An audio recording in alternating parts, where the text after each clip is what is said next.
Ayon sa mga lumabas na paratang, sinasabing nagbigay si dating PNP Chief Nicolas Torre ng mga iPhone at 50,000 pesos bawat isa sa 18 dating miyembro ng Marine Corps. Ang layunin daw ay manahimik sila at bawiin o pabulaanan ang mga pahayag ni Gutierrez sa kaugnay ng mga hinihinalang katiwalian sa mga proyektong pagkontrol ng baha. Ang usaping ito ay tinalakay sa pagdinig ng Blue Ribbon Committee ng Senado na pinamumunuan ni na Senador Risa Hontiveros. Paalala, hindi sina Marcoleta o Cayetano ang kasalukuyang namumuno rito at dinaluhan din ni na Senador Marcoleta at Alan Peter Cayetano bilang mga miyembro. Sa ngayon, ito ay mga akusasyon pa lamang at hindi pa napatutunayang totoo. Tugon ng mga sangkot. Wala pang kumpirmadong formal na sagot o pagtanggi mula kay dating PNP Chief Torre o sa mga dating marino hinggil dito. Layunin ng pagdinig. Sinisiyasat ng komite ang katotohanan ng mga anomalya sa proyekto at kung may ginamit na puwersa o suhol upang baguhin ang mga testimonya. Susunod na hakbang, maaaring ipatawag ng Senado ang mga sangkot upang magpaliwanag at kung may matibay na ebidensya, maaari itong ipasa sa Ombudsman o Department of Justice para sa karagdagang investigasyon. Paano nyo ano ba yung estimate sa Tagalog? Paano nyo natansya na between 20 to 25 o 40 to 42 or 50 to 60? Kasi po, Your Honor, every time po na nagkakarga po kami or nagbababa ng mga mali-malitang pera mula sa unit ni dating congressman, ay meron pong post-it po na nakalagay sa mismong maleta. Ilang beses naman kayong nagdadala ng maleta, kanino at kung saan? Mula po nung umupo na APRO si dating congressman ay nagde-deliver po kami almost 3 times a week. Mayroon pa 4 times a week na nagde-deliver po kami sa mga iba't ibang opisyalis ng ating bansa, ay ng ating pamahalaan. Ilang taon naman inyong ginagawa ang pagde-deliver na ito?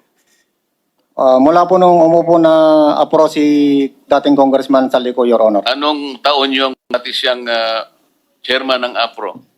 Mula po nung 2022, Your Honor. Hanggang 2025? Yes po, Your Honor. 3 beses, isang linggo, ilang maleta naman bawat delivery? Hindi po bababa sa 20 maleta po, Your Honor, ang naidideliver. Bawat delivery? Yes po, Your Honor. So bawat delivery, 20 maleta, maliit, medium, at saka yung large. Halo-halo na, ganun ba? Opo, Your Honor. 3 beses, isang linggo, ilang maleta yon? Minsan po, sir, umaabot po ng 60 to 70, Your Honor. Mabuti ka pa, marunong ka sa arithmetic eh. Yung mga kasama namin dito, yung majority, hindi nila alam kung ano bilang.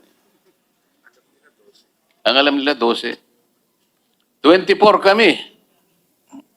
Ang sabi nilang majority, 12. So, salamat sa iyo. Sino pang gustong para lang Mr. makonfirm Chairman, natin? before that, sabi mo nagde-deliver ka sa mga opisyal. Sino yung mga opisyal na yun? Magpangalan ka ng ilan o lahat ng naalala mo? Ang naalala ko, sir, si dating Speaker Martin Romualdez po. Meron po kaming video at saka mga pictures, Your Honor. Bukod kay dating speaker, sino pa? Na yung personal mo alam, hindi mga kasama mo, ikaw mismo. Saka kay, yung dinapo sa Ilocos. Kami po yung nagdala doon sa Delta Gate, hangar sa Pasay. Yung 5 maleta po na dinala doon sa Ilocos, na dinala ni Sergeant Tobe at saka ni Boss Saldi. Ikinarga po namin sa Lexus na bulletproof, plate number NFX 8886. At saka binakapan po namin ng Hilux na bulletproof din, black na Hilux, plate number Eco Alpha Foxtrot 7121. Para kanino naman yung dinala ninyo? Ang narinig ko po nun, sir, para kay President Marcos, sir. Narinig mo lang. Baka naman hindi totoo yung... Kasi nandun ka ba nung i-deliver? Kami po kasi yung nagdala doon sa Delta Gate, sir. At si Sergeant Tubay po ang kasama ni Boss Saldi na pumunta doon sa Ilocos. Kasama nyo si Congressman Saldico nung mag-deliver kayo? Kami po yung nagdala, sir, sa Delta Gate. Then sila Sergeant Tube, asaka ni Boss Saldi, ang nagdala po doon sa Ilocos. Mr. Chair, saan sa Ilocos? Your Honor, ako po si Belnard Tube. Sa Paway po, Your Honor. Yung dalawa kayo, pumuntang Ilocos? May mga retrato pa ng eroplano? Yung nag-receive lang po kung sino po doon sa Paway po nag-receive po. Alam niyo yung address o yung bahay, kahit barangay lamang? Your Honor, hindi po kasi gabi po kami dumating ni Kong Saldi doon sa area po. Pero kasama ko po si Kong Saldi. Alam niya po yung kung ano po yung exact address nun. Anong itsura? Naka-UTRU, ma'am, nakatabi po ng lake. Yung lugar po. Tabi ng lake o tabi ng dagat? Kasi gabi po, either dagat or lake yun, ma'am. Basta tabing tubig, Yes po. may bayin. Yes po. Tapos saan kayo?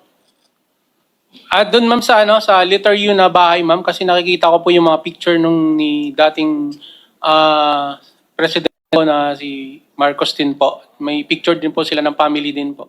Then yung room po may yung telepono po kasi may mga pangalan po ng mga anak niya at saka ni... So nakapasok pala kayo? Yes po. I see. Nakita ba ninyo yung kamag-anak nila o pamilya ng mga opisyal? Yung time na dumating po kami, Your Honor, is sila lang po. Nauna po si Kong Sandro, then next po si President, then si First Lady po yung dumating, nag-dinner po sila ni Kong Saldi. Andun pa rin kayo? Yes po. Kinamugaan na po kami bumalik po ng Maynila po.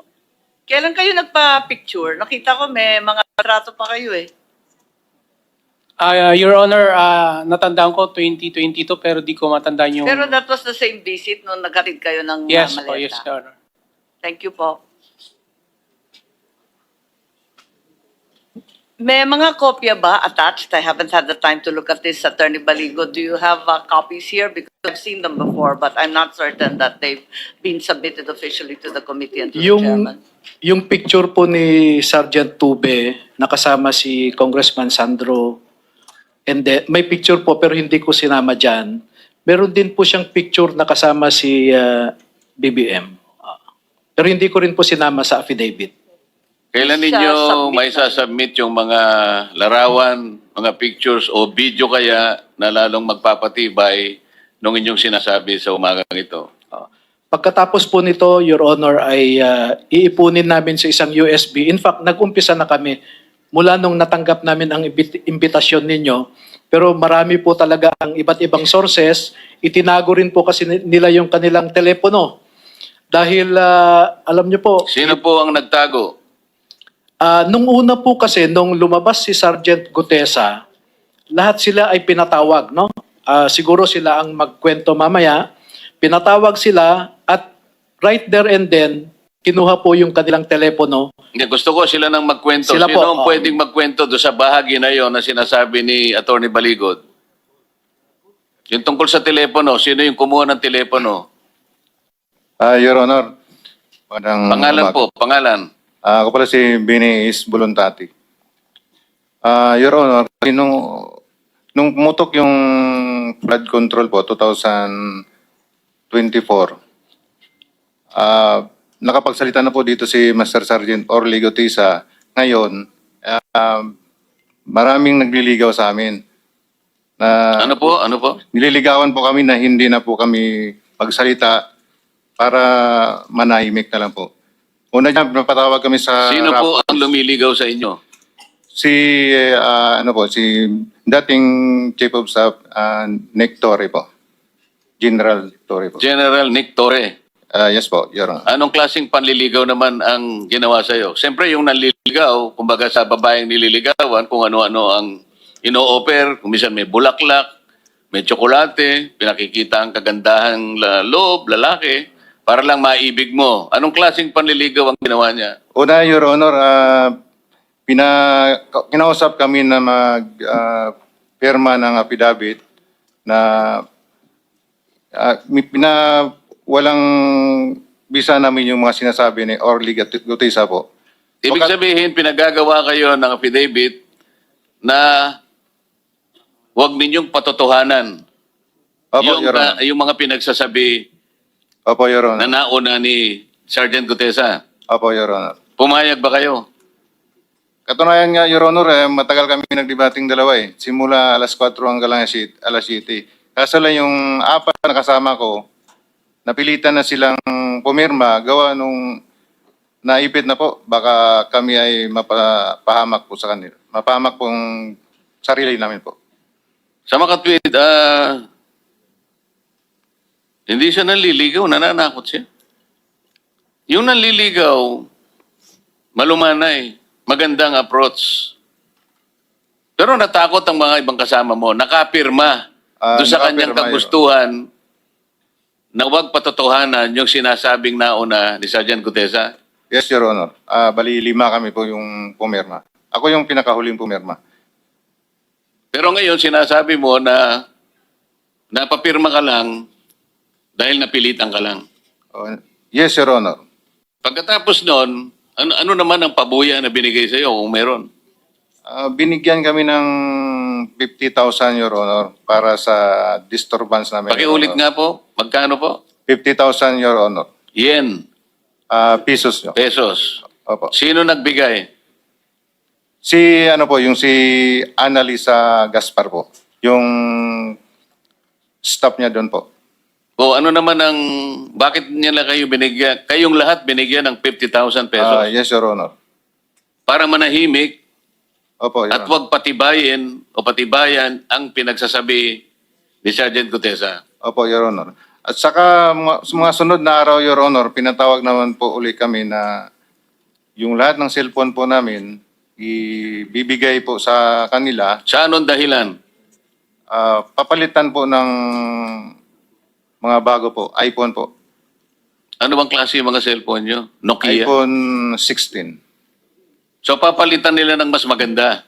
Yes, Your Honor. Alam ninyo yung dahilan kung ba't nila gagawin yon. Kasi nandun yung mga picture namin, Your Honor, na kasave sa cellphone po namin. Ano pa lang nangyari? Paano kayo nagkaroon pa ng mga litrato Your na Honor, nasama dito sa inyong pinagsamang salaysay? meron po kaming nakasave sa iCloud po namin. Nautakan mo rin siya, di ba? Yes, Your Honor. Kahit babasagin po yung cellphone ko, hindi ko po i-restore sa isang cellphone po. Pinapatunayan pa ba ninyo yung sinasabi niya sa kayo po? Your Honor, Pangalan po? Rosebert Topan. Idagdag ko lang po, ito po yung cellphone na binigay sa amin. Anong pakisabi mo kung anong klase ng cellphone para ma-record? iPhone 16e, 128 GB. Magkano yan sa ngayon? Hindi ko, mga 30 plus siguro, Your Honor. Ano? 30 plus. Hindi sila marunong, 30,000. hindi sila marunong manligaw. Tapos, Yes, Mr. President. Chairman, one question. Sir, brand new nung binigay sa inyo. Yes, Your Honor. Yeah. May I ask the staff mamaya yung ano tawag doon? IME. May number yan eh. Pag, IMEI, oo. Your Honor. Try lang natin i-trace baka kung saan nila binili at paano It's our duty here na sundin lahat ng ebidensya. So we'll try to do a forensic then. Kahit namin hindi lahat or kung sino hawak yung bago. Tulungan nyo na lang kami kung alam nyo yung sinasabi ko. Sige po. Thank you, Mr. Dagdag ko lang po, Your Honor. Gusto nilang makuha yung dati kong cellphone kasi marami po akong nakasave doon na mga picture. Pero dahil po sa Marines po ako, wise, ibang cellphone po yung binigay ko. Kaya na-save ko po yung mga picture. Sabi nga nila, Mr. President, nagtatalit-talinuhan man ng matching, nauutakan din. Tama? Punta tayo ulit doon sa mga mali-maleta na binibigay ninyo. Dinadala mo. Kanino ba galing yung maleta na dinadala nyo sa bahay at mga lugar na pag-aari ni former Speaker Martin Romualdez na pinsang buo ni Senator Amy Marcos? Your Honor, yung maleta po na binibigay po kay Kong Saldi galing po sa ibang contractor po na nauna po na naimbestigahan na po dito. Na-establish na natin kung ilang beses sa loob ng isang linggo kayo nagdi-deliver at kung ano ang average na bilang ng maleta at yung nilalaman ng mga maleta na yon. Na isang araw nga ay hindi makapaniwala yung isa sa amin na para bang physically hindi po pwede na makapag-deliver kayo ng ganong kalaking halaga at parang gumawa pa siya ng parang time motion study. Imposible ito. Kaya ayaw niya kayong ipatawag dahil hindi siya makapaniwala na yung ganong kalaking pera ay pwede ninyong i-deliver. Naniniwala ba kayo talagang na-i-deliver ninyo ng buong buo yung mga sinasabi nyo na nakasulat dito sa inyong pinagsamang salita? Ano-anong lugar? Ano-anong addresses? Isa lang ba ang bahay na pinagdalhan ninyo sa bahay Martin Romualdez o may iba pang mga lugar kagaya ng binabanggit nyo rito? Kailangan ma-record po lahat ito. Bagamat ito pong binigay na copy ngayon ay magiging parte na po ng record ng Blue Ribbon Committee. Your Honor, yung sa kay dating Speaker Martin Romualdez po, nag-umpisa nung umupo si Kong Saldi ko sa Chairman ng Appropriation, simula September hanggang natapos yung termino niya po, slice ko na lang po. Simula September 2022 sa 14 Nara Street po kami nagde-deliver hanggang 22 to 23 December po. Ano pong address? 42 McKinley Road. McKinley. Pagkaraan ng panahon na yan, saan naman kayo nag-deliver? 2024 po hanggang natapos yung termino ni Boss. Nasa 14 Nara Street na po, South Forbes. Sa Makatwid, 42 McKinley at saka 14 Nara Street Yes, Your na Honor. pinagdalhan ninyo ng mga mali-maleta. Your Honor, doon na po yung pinaka-last na delivery ng bahay niya po. Pagdating Mr. nyo Chair. sa mga lugar na yon, kilala ninyo kung sino yung tumatanggap. Hindi naman siguro basta nyo na lang nilagay sa kanyang pagbukas ng pinto, binalibag nyo lang, umalis na kayo. Meron tumanggap sigurado, tama? Yes, Your Honor. Doon sa 42 po, si Mayordoma niya po, si Ma'am Jocelyn po. Saka yung iba yung mga katiwala niya po. Hindi po namin kilala. Kasi matagal kayong nagdi-deliver, kaya pati mukha niya nakilala ninyo. Yes, Your Honor. Meron pa kayong binabanggit na Mang Edwin. Hindi ko hindi ko po familiar yung pangalan niya, pero sa itsura kilala ko po. Mr. Chair?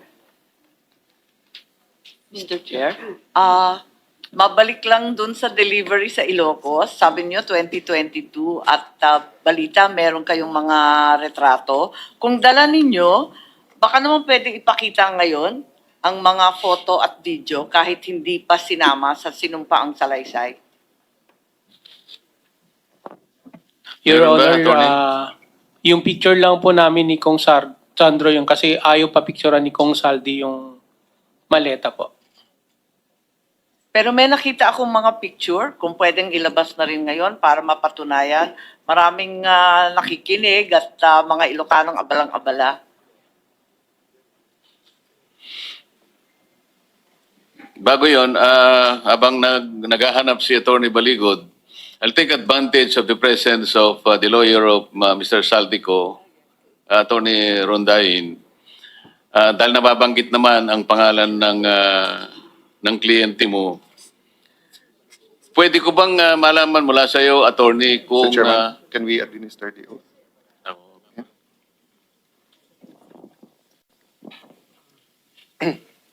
Raise your right hand.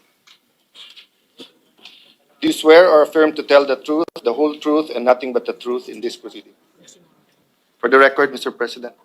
He has taken his oath. Thank you, Mr. President. Attorney Rondayen, pwede ba naming malaman mula sa iyo kung sa ngayon ay nakapag-execute na ng apostilled sworn statement si former Congressman Saldico? Bago ko po sagutin yan, Senador, i-klaro ko lang for the record. No? Okay. Nandito ko, hindi para kay Saldico, kasi dahil nakatanggap po ako ng mga email noong isang araw na addressed to 7 individuals. For the record, Mark Tiksay, John Paul Estrada, Joshua Cano, John Kirby Pajarilla, Roland Supat, Attorney Sam Buenviales Stroke, Sam Buenviaje, and Arnel Gangop. Natanggap ho ito sa office ko, care of sa akin, pero hindi ko kilala ito mga to, hindi ko mga kliyente ito mga to. Pero naka-receive na rin ako ng similar subpoena in the past. Sumulat na rin ako sa Blue Ribbon na sinasabi ko hindi ko kliyente to. Pero apparently my name is still on the record, so I thought na mabuti na magpakita na ako dito.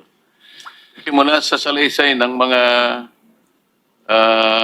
inimbita nating mga ex-soldiers, palaging ito yung nababanggit nila ng mga personal executive assistants ni former Congressman Saldico. Kaya minabuti namin na ipatawag din sila. Siguro dahil for purposes of invitation, kinakailangan yung address. Kaya nai-email ka siguro. Siguro ho, naririnig ko na ho yung pangalan ng Mark Tiksay at saka John Paul Estrada, pero hindi ko ho sila kilala personally. Sa kanilang mga salaysay kasi paulit-ulit na itong dalawang ito ang unang-una ay nagbibilang ng pera para ilagay sa maleta. Sila yung pinagkakatiwalaan ni former Congressman Saldico para sa mga deliveries. Kaya po sila nababanggit. Pero ang tanong ko, dahil kayo po ba talaga ang official na designated na counsel ni former Congressman Saldico? Yes, sir. To the extent that... So, baka naman pwede niyong masagot kung siya ay nakapaggawa na ng isang apostilled sworn statement. Kasi po, ang Blue Ribbon po ay interesado sa kanyang mga formal na sasabihin dito sa harap ng komite. Sapagkat alam po natin at lahat po ng sambayan ng Pilipino nakapanood sa kanyang mga video installments ay napakarami pong paglalahad ang ginawa ng inyong kliyente na ayaw pong bigyan ng importansya nung nakaraang liderato. Sa kadahilanan na ito raw pong mga pinagsasabi niya ay hindi naman reduced in writing at hindi naman na pinasumpaan o hindi siya nakapanumpa sa isang embahada o konsulada ng ating bansa kung saan man siya naroon sa Europa. Minsan po ay nasabi ko sa kanila na kung inyo pong mamarapatin ay paalam ko sa inyo na tayo po ay nakapirma sa isang treaty na ginawa rin sa The Hague. Ito po yung Apostille Convention na sa ngayon ay nire-recognize at ginagamit na rin po sa mga tuntunin ng ating Korte Suprema. Ang ibig sabihin po nito, kapag si Ginoong Saldico ay humarap sa isang may kakayahang abogadong magnotaryo ng kanyang salaysay at yun ay isa-certify na inapostil, yun po ay parang parang sinumpaan na rin niya sa harap ng ating Philippine Consulate o embahada ng ating bansa. At sa ganon, tatanggapin po namin yun kahit by Zoom pwede siyang makipag-Zoom para sa ganon mapatibayan po nating lahat yung kanyang mga naunang pahayag sa kanyang mga video messages. Nasabihan ko na rin ho siya dyan nung request ako the first time.